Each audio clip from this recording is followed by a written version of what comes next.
si grande forêt, et pourquoi il pleurait toutes les nuits. Hésitant au début, Rudolphe finit par tout raconter à l'ange, et il se rendit compte que ça lui faisait du bien. L'ange l'écouta, sans jamais l'interrompre. Quand Rudolphe eut fini de parler, l'ange lui dit qu'il pouvait l'aider et qu'il connaissait un homme bon qui saurait comment faire pour que le petit renne surmonte sa peine. Le petit renne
son cher mari fait leur donc à chacun une paire de souliers.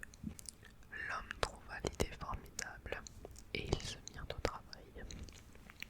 Le soir, quand tout fut prêt, tous deux placèrent les vêtements sur la table où se trouvaient d'habitude les pièces de cuir et se cachèrent dans l'armoire pour voir la réaction des petits nains.